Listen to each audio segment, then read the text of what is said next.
Assalamu alaikum aziz dostlar, mənglaның şu vaxtınız xeyirlik bolsun.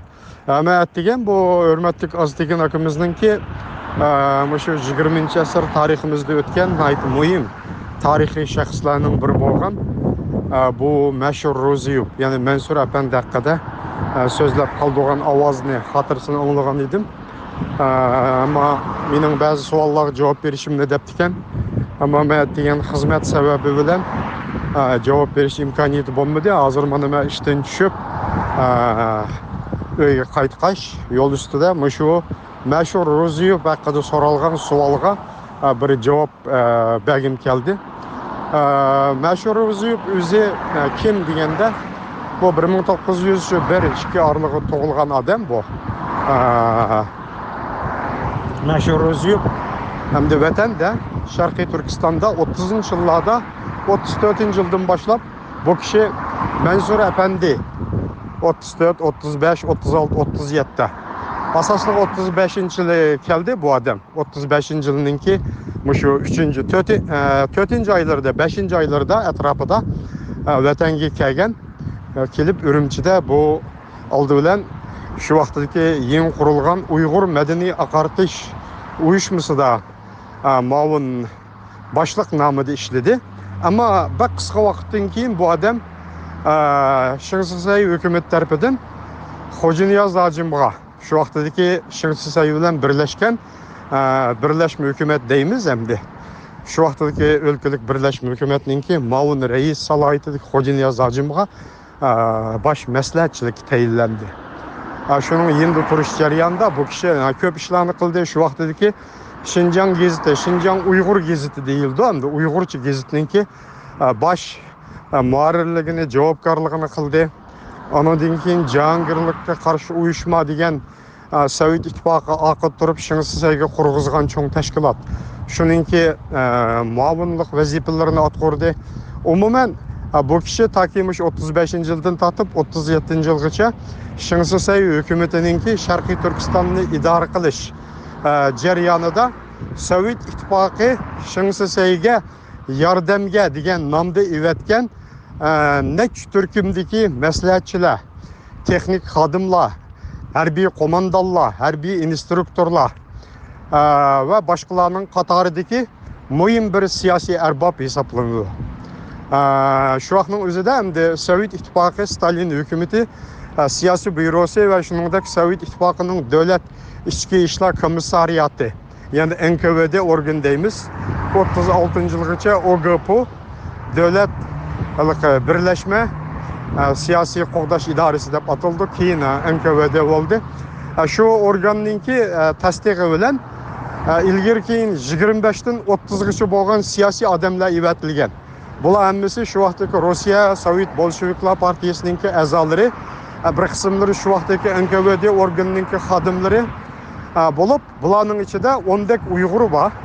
Ondan keyin yana bularning ichida xili ko'p Xitoy, şu Xitoy, asli Xitoy, Moskva va boshqa yerlarda turib Sovet Bolsheviklar partiyasiga a'zo bo'lib, hatto ko'pincha Sovet NKVD organlarida ishlagan jasuslar, masalan, bularning ichida Narimanov deydi, o'ziga o'ris ism qo'yib olgan, Chugunov deydi, rus familiyalarini qo'llab olgan.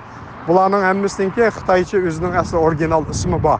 Wang Baochen, bu deganlar. Bular Şıngısısay hükümetida nayt yuqori boshqarish organida bo'ldi. Hatto shularning ichidagi Yusufshin degani Şıngısısayninki kuyog'li bo'ldi. Ya'ni singlisininki eri. Cahangirlik qarshi uyushmasining beshi bo'lgan. Bütün şu vaqtdagi Sharq Turkistonning asosiy ideologiya va boshqa saqchi boshqarish organlari mana shu Xitoylarninki qo'lda bo'ldi, Moskva ta'minlagan. Ama Uyg'urlarning ichida bularning bir qismlar Yakan, Uchturpan, Kucha, Aqsu, Konisha ve başka nailelerge hakimlik tayinlendi bazıları. Bunun içinde 3 hacı deyimiz Seyit Hacı ve bu Abdülkadir Hacı namıdaki Anodinkin yana ve başka. Bunlar ülkelik şu vaxtdaki Şıngısısay hükümetinin saqchi devlet bexatarlik cemaat xavfsizlik diyen namdaki organlarda işildi bular. Bu 3 hacıninki birisi Qırgız, bunun içinde ikisi Uygur. Haşim Hacı degeni bu Qırgız. Şunun o'xshash bularning asli original ismi bor. Bular hammasi o'ziga ism qo'yib, Abduqodir Hoji deganda bu hamda Uyg'ur, o'zi Qashqarlik, Qaziyirg'lik odam. Bularning tarixi ayrim. Hamda bu Mansur Apandi degani mashhur Ro'ziyib. Asli bu 7 soliq Uyg'urlardan. Bu 20-yillarda Toshkent oliy maktab bitirgan, 30-yillarda Qizil professorlar institutida o'qituvchi bo'lib ishlagan. Şu vaqtdagi madaniyat, ma'rif, siyosiy sohada Yatso'dagi Sovet ittifoqidagi Uyg'urlarning ichidagi ko'z ko'ringanlarning biri endi. Albatta Uyg'urlarning eng mashhur yetakchilaridan biri Abdullah Ro'ziboqiyev edi u vaqtning o'zida. Lekin Sovet hukumati 35-yili bu Shingsisayga odam evatgan chaqda bu Abdullah Ro'ziboqiyevdek bundaq odamlarni evatmay, aksincha bu mashhur Ro'ziyev Mansur Apandidek bu kishilarni evatgan endi. Ama bu kishi bujiq ishlarni qildi Sharq Turkistonda, bu Qashqarga keldi tekshirish. Hatto Yangi hayot gazetalarini shu taqash uni o'zgartirish uchun ba'zi harakatlarni qildi. Umuman u asosligi Shingsisayning emas, Sovet ittifoqining shu vaqtdagi Urumchidagi bosh konsuli bu Apresovninki ko'rsatmasi bo'yicha ish olib boradigan bir kishi ham bor. 36-yilning oxiri 37-yilda 37-yil 10-oyda Xo'janiyoz hojimni tutqun qilgandan keyin Shingsisay Stalinninki Sovet ittifoqida umumyuzlik ilib borgan bu xalq dushmanlarini tozalash nomidagi bu siyosiy tozalash harakati boshlangandan keyin Stalinning shu odamlarning ko'rsatmasi bo'yicha Shingsisay o'xshashlam Sharq Turkistondan umumyuzlik holda tozalash ilib borgan. Oldin Xo'janiyoz hojimni 10-oyda 37-yili tutdi. Andan keyin Saidzoda bu Yunusbekni tutdi va boshqa barliq Sharq Turkiston inqilobchilarining hammasini tutib Taki 38gacha birinchi qitimda keng ko'lamli qirg'in tozalash ilib bordi. Mana shu vaqtning o'zida bu Mansur Apandimi Shingsisay tarafidan tutilgan. Lekin bu 6 oydak turmada yotgandan keyin Sovet hukumati o'ttirg'i tushib, u odamni o'z Sovet ittifoqiga qaytarib ketgan. Qaytarib ketib, Sovet ittifoqida bu odam bir mezgil partiya organlarida ishlagandan keyin 43-yildan keyin andan bu kishi cho'chak atrofiga kelib İmel etrafında Sovet İttifakı Sharq Turkiston inqilobini astiritdan qo'llash, yordam berish, bu inqilobni kuchaytirish, o'zining siyosiy maqsadlari uchun foydalanish harakatini boshlaganda, G'uljida bu ozodlik tashkiloti va boshqalarning faoliyatlari boshlangan. Cho'chak atrofidami bir qism Abdulhamid Hojiyev bu degan yoshlar tarafidan maxfiy tashkilotlar qurilgan. Mana bu tashkilotlarga ana shu Sovet chegarasi turib, Emel chegarasida Abdullah Ramazanov ismida mana şu Mansur Apandi Abdullah Ramazanov nomida u yerda faoliyat olib borgan. 45-yil 8-oyda Milliy armiya cho'chakni ozod qilgandan keyin bu chegaraning u tarafidagi yarasi tashkilot odamlarining hammasi cho'chakka qaytib keldi. Shuning bilan cho'chakda Sharq Turkiston Tarbag'atay viloyatlik hukumati valiy mahkamasi qurilganda boshpay Qozoq Cho'loq o'g'li boshpayni valiylik tayinladi Sharq Turkiston hukumati Ilhon To'ramga kelgan Ahmadjon Qosim qatorliqlar. Bu Abdullah Ramazanov nomidagi bu odamni Mansur Apandimni Tarbag'atayning ma'mur valiysiga tayinlangan. Bu aralıqda Ilhon To'ra ikisining orasida biroz to'qinish va ba'zi bir talash tortish masalalari bor. Buni keyin ayrim to'xtalsak bo'ladi. Bu kishi 46-yil 7-oygacha bitim bo'yicha ikki taraf Sharq Turkiston bilan Xitoy tarafi orasida bitim tuzilgandan keyin bitimda shuni bilan Sovet ittifoqidan evatilgan Sharq Turkiston hukumatining har qaysi nazorat, ministerlik, idora organlaridagi harbiy sohadagi vakillari, maslahatchilari, harbiy xodimlari, ofitserlari hammasigidek qaytib ketdi Sovet ittifoqiga ketdi. Hatto Sovet ittifoqi Sharq Turkiston hukumatiga armiyasiga bergan butun qurol yaroqlarining hammani yig'ib ketib, Sharq Turkiston armiyasini odatdagi Xitoydan o'lja olgan qurollar bilan qoldirib, ilg'or qurollarning hammani elib ketdi. Mana shundaq Sharq Turkistonga besim qilish orqasida Xitoy bilan hamda Sharq Turkiston taraf bu bitim tuzishga majbur bo'lgan. Albatta bu Sovetning besimidan kelib chiqqan ish, hargiz Sharq Turkiston inqilobchilari o'zi xohlab, o'z orzusi bo'lgan ish emas.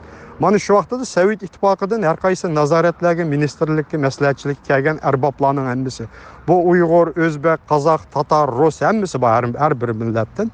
Bularning hammasi qaytib ketganda Tarbag'atay viloyatiga ma'mur vali bo'lgan bu Mansur Apandimi qaytib ketib Abdullah Ramazanov. Andan keyin Qozog'istonda Olmaotada shu vaqtda Sharq Turkiston hukumati uchun, Sharq Turkiston uchun chiqarayotgan Qozoq eli jurnalida muharrirlik vazifasini atqirdi. Jurnalning Uyghur bölümünün baş muharriri ataqlıq şair Qadir Əsənov, onun da mavun asaslıq vəzifə ötügüçü bu Mansur Efendi. Mansur Efendi hani şundan keyin 46 yılın ahırından başlap bu adam Kazak Eli Journal'da keyin Kazak Eli Journal qarmağıdaki nəşriyyatda işlep nurgun kitaplarını Rusçadan Uyg'urga tarjim qildi. Ko'p romanlar bor, bu adam tarjim qilgan. Andan keyin bir qism tarix asarlarini tarjim qildi, ilmiy maqolalarni. Butun hayoti shundan keyin nashriyat ishlari bilan o'tdi. Ilmiy tadqiqot. Andan keyin o'zimi yaxshi yozuvchi, qalam egisi bo'lg'achqa o'zimi keyingi vaqtlarda Anoyat nomli bir romanni yozib chiqdi. Bu kishining qalami bilan toki 58 ning oxirisigacha Toshkentdagi Sharq haqiqati, Olmutidagi Qozaq Eli jurnali nashriyatidan bu adamning qalamida, tarjimasida nayt nurg'un kitoblar, romanlar va boshqa ilmiy maqolalar, asarlar tarjima qilinib Sharq Turkistonga kirgizildi. Mana shu 46 yildan 58 ning oxirisigacha bu adam qo'llangan ism Vatan o'g'li. Sharq Turkistondagi butun o'qirmanlar, ziyolilar hammasi Sovet ittifoqida Vatan o'g'li deb bir odamning o'tganligini, bir ziyoli borligini biladi, ammo u kishining Mansur Efendi ekanligini, Shingsi Saygi Xo'janiyoz hojiga maslahatchi bo'lgan, keyin bu G'uljidagi ikkinchi Sharq Turkiston inqilobidan o'xshashla Sovetning vakili sifatida xizmat qilgan Mansur Efendi ekanligini albatta hech kim bilmaydi. 60-yillardan keyin Vatan bu Qozaq Eli jurnal taqalgan, Sharq haqiqat taqalgandan keyin jurnallar bu adam anadan keyin o'zining shu kitoblarini yozish, ilmiy tadqiqot ishlarini davomlashtirdi. 68da Uyg'urchada Yengilavaşdan tug'ilgan Uyg'ur xalqi nomli kitobini Sovet hukumatining o'rinlashtirishi Sovet Xitoy do'stlik dushmanlik davrida yozib chiqdi. Oqidan bu kitob 70-yilda Ruschaga tarjim qilindi. Ruschaga tarjim qilingan Ruscha nusxasi bu kitobning qo'limda bor. Men ko'p o'qidim. Bu kitobning bir nusxasini Ruschasini Abdullah Kamolov do'stim bundan bir 10 yillar ilgari qo'limga akab bergan edi. Jiq foydalandim. O kitobda hatta bir do'stiga yozgan shu Mansur Efendimning Ruscha qo'lyozma boshqalarga xotira qoldirgan so'zimi bor ekan bu kitobda. Qandaq pochurk ishiltidiganligini ko'rdim. Demak, bu kishi Olmutida 80-yillarning oxirisida Olmutida vafot bo'ldi.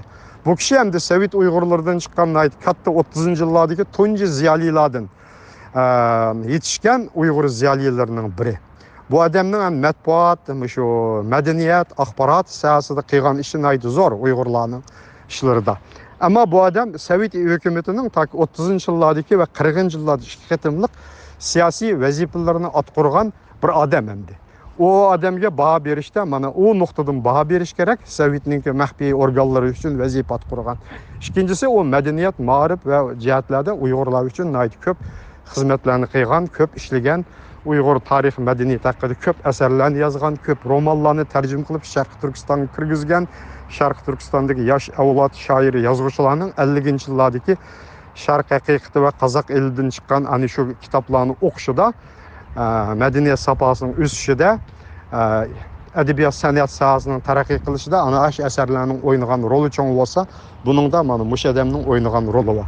Ammo bu odam kelib chiqish jihatdan olganda, bu odam o'zi endi Sovetning shu organlari uchun vazifa atqurgan. Ammo o vaqtlarning o'zida Sovetning organlari uchun vazifa atqurgan odamlar ko'p bo'lgan. Uning hamda baho berish masalasi ayrim bir nuqtadan baho bersak bo'ladi. Mansur Efendi mana shunday.